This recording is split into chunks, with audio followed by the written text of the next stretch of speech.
If you wish to understand the universe, said Tesla, think of energy, frequency, and vibration. The difference between the world we live in and the world that we can live in is all frequency. The totality of the energy field that we create that draws in our attracted reality. One part of that is the range of energies or vibrations and frequencies that we are accessing.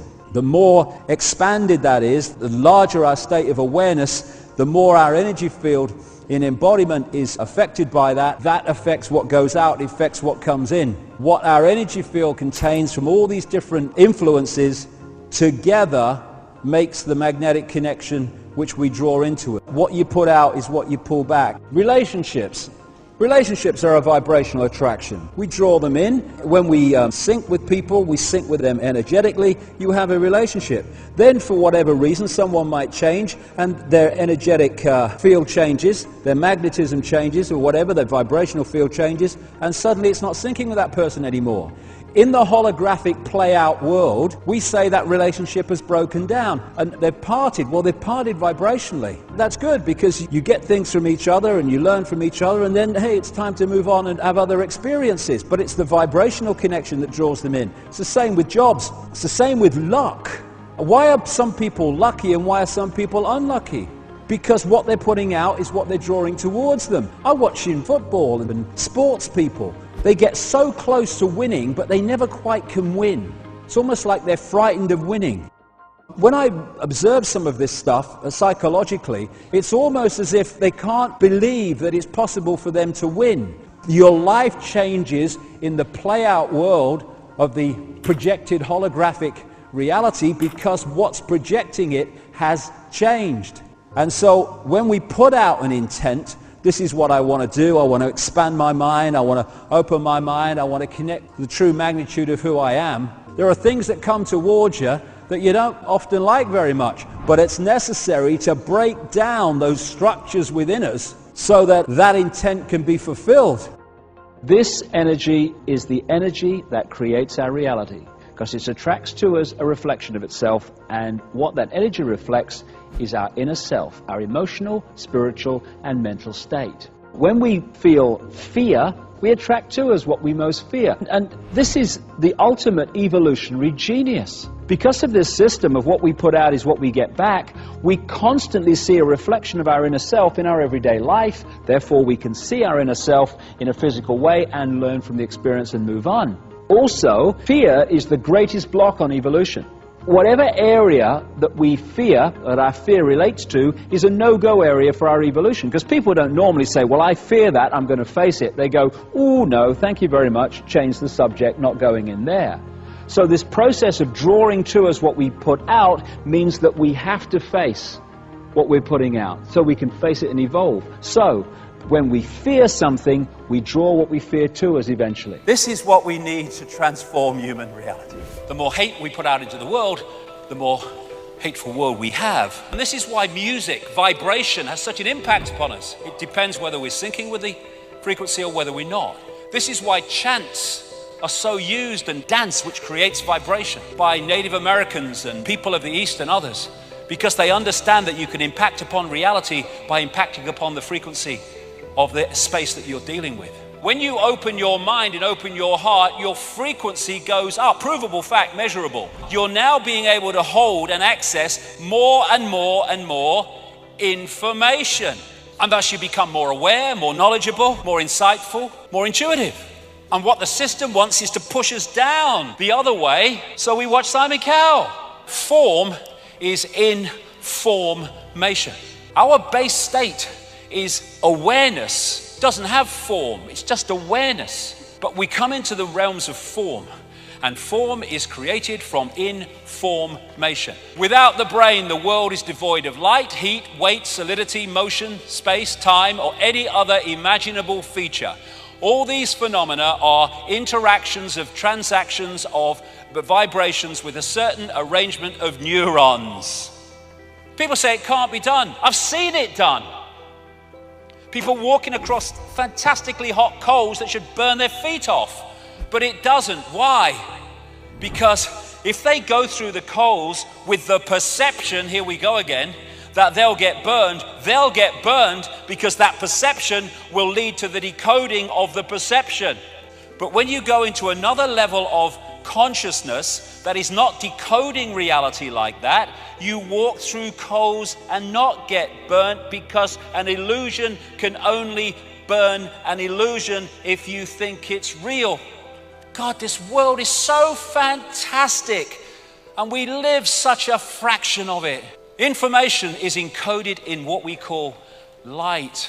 White light contains all the colors of the spectrum. Isaac Newton called the rainbow a spectrum because out of the Latin word for apparition or phantom, that's where we get the word spectre from. And colors are frequencies. Illusion, colors are frequencies. They're just different frequencies, and when we decode them, we see that color. And we think those flowers are red and yellow. They're not. Nothing has any color. The color is decided in our perception of it by whether it reflects certain frequencies or whether it absorbs certain frequencies. We're only seeing light that reflects. Thus, we're only seeing that color which is reflected by the object. Therefore, it seems to be that color.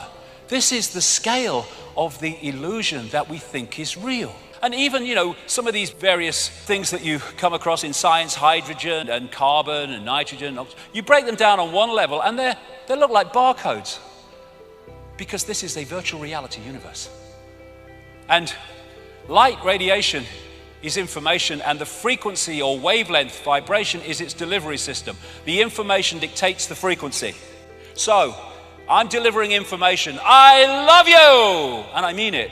That's the frequency. And thus, the information is being delivered, and as it's being delivered, it travels through light on a particular frequency relating to its nature. Dr. Emoto, the great man from Japan, what a fantastic contribution he made in his work to the understanding of the nature of reality. Because what he did was he took water, put it into little containers, and he would apply to that water sounds or words, and then he would freeze it very quickly. I've been to his place in Tokyo where he did it, and then he would photograph the water crystals in that water. And the difference in the crystals corresponding with what the water came into contact with is absolutely fantastic. This water had love and thanks written on the side of it. Beautiful. Geometrically beautiful. Harmony, natural order. This had hate on it. Look at it. And people say, well, how does that work when you put words on water and that happens? Simple. The words written are merely the holographic expression of waveform information. So those words are vibrating to a certain frequency. We see them holographically, but they're vibrating to a certain frequency. And that frequency impacts itself upon the water, and when you freeze it and photograph it, you see the impact. I'm speaking now. People think I'm speaking words. I'm not really speaking words. I am creating information fields with my vocal cords, and between me and you, there is no words. The words only come when you decode the information field that I'm sending out, and vice versa when you speak to me, when anyone speaks to anybody. It's all frequency, because we are energy fields. So look at the auric field, it's photographable. And if it's a vibe that can impact negatively or disruptively, distortedly upon your energy field, you can have mental and emotional and what we call physical expressions as the hologram is affected. Because water in its base form is an information, waveform information field, like everything else. At the Aerospace Institute in Stuttgart, Germany, they've developed a way of photographing information in water droplets. You go on YouTube and put those words in, water has memory. I'm sure it's still there. You'll be able to see the video. And so what they did is they put a flower in a big tank of water.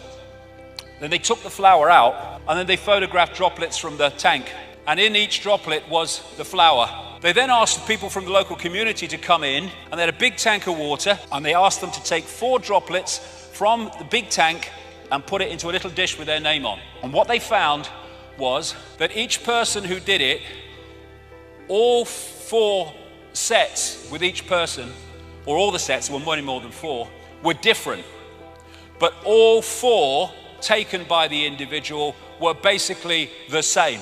Why? Because the very action of taking a droplet, putting it in a dish, the energy field of the unique individual was impacted upon the water.